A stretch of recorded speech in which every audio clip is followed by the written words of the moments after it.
ನಾವು ಒಂದೆರಡು ಬಾರಿ ಕರೆದಿಲ್ಲ. ಟ್ವಿಟರ್ನಲ್ಲಿ ಪ್ರತಿನಿತ್ಯ ಬರ್ತಾರೆ ನನ್ನ ಜೊತೆ, ಬೆಳಗ್ಗೆ ಕಾಲ್ ಕೆರ್ಕೊಂಡು ಜಗಳಕ್ಕೆ ಬರ್ತಾರೆ. ನಾನು 3 ಟ್ವಿಟರ್ ಅಲ್ಲಿ ಆನ್ಸರ್ ಮಾಡಿದ್ರೆ 4ನೇ ಬಾರಿ ಮತ್ತೆ ಸುದ್ದಿ ಇಲ್ಲ. ಇನ್ನೊಂದು 15 ದಿನ ಬರ್ತಾರೆ, ಮತ್ತೊಂದ್ಸಲ ಮಂಗಳಾರತಿ ಎತ್ತು ಅಂತ ಉತ್ತರ ಕೊಟ್ರೆ ಮತ್ತಿಲ್ಲ.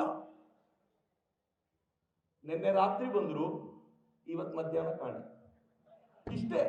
ಹಿಟ್ ಅಂಡ್ ರನ್ ಆಗಿರುವಂತ ಒಬ್ಬ ವ್ಯಕ್ತಿಯನ್ನ ನಿಮ್ಮ ಅಮೂಲ್ಯವಾದ ವೋಟ್ ಹಾಕಿ ಆಯ್ಕೆ ಮಾಡಿದ ನಂತರ ಕರ್ನಾಟಕವನ್ನ ಯಾವ ಹಂತಕ್ಕೆ ತಗೊಂಡು ಹೋಗಿದ್ದೀವಿ ಅಂತ ಹೇಳ್ಬೇಕಾದ್ರೆ ಬಹಳ ದುಃಖ ಅನ್ಸುತ್ತೆ. ಆದ್ರೆ ಆ ದುಃಖದ ನಡುವೆ ಒಂದು ಖುಷಿ ಏನಿದೆ ಅಂತಂದ್ರೆ, ಚಿತ್ತಾಪುರದಲ್ಲಿ ಕಾರ್ಯಕ್ರಮ ಇದೆ ಅಂತ, ಚಿತ್ತಾಪುರದಲ್ಲಿ ಕಾರ್ಯಕ್ರಮ ಆಯ್ತು ಅಂತ ಚಿತ್ತಾಪುರಕ್ಕೆ ಮಾತ್ರ ಗೊತ್ತಾಗ್ತಾ ಇತ್ತು. ಇವತ್ತು ಇಡೀ ಕರ್ನಾಟಕಕ್ಕೆ ಗೊತ್ತಾಯ್ತು, ಡೆಲ್ಲಿಗೂ ಗೊತ್ತಾಯ್ತು ಚಿತ್ತಾಪುರದಲ್ಲಿ ಒಂದು ಕಾರ್ಯಕ್ರಮ ಆಗಿದೆ ಅಂತ. ಆ ಕಾರಣಕ್ಕೆ ನಾನು ನೀವು ಆಯ್ಕೆ ಮಾಡಿರುವಂತ ಮಂತ್ರಿಗೆ, ನಾನು ಆಯ್ಕೆ ಮಾಡಿರುವಂತ ಜನರನ್ನ ಯಾವತ್ತೂ ಬೈಯೋದಿಲ್ಲ. ಯಾಕೆ ಅಂತಂದ್ರೆ ಜನರು ದೇವರು ಅನ್ನೋದನ್ನ ನಾನು ತುಂಬಾ ಚೆನ್ನಾಗಿ ಬಲ್ಲೆ. ಈ ಪ್ರಜೆಗಳೇ ಭಾರತವನ್ನ ಕಟ್ಟುವಂತವರು.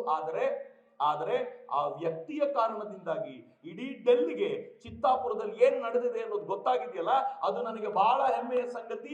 ಆ ಕಾರಣಕ್ಕೆ ನಾನು ನೀವು ಆಯ್ಕೆ ಮಾಡಿದ ಪುಣ್ಯಾತ್ಮನಿಗೂ ನಮಸ್ಕಾರ ಹೇಳ್ತೀನಿ, ಕಿಕ್ಕಿರಿದು ಸೇರಿರುವ ನಿಮಗೂ ಕೂಡ ನಮಸ್ಕಾರ ಹೇಳ್ತೀನಿ.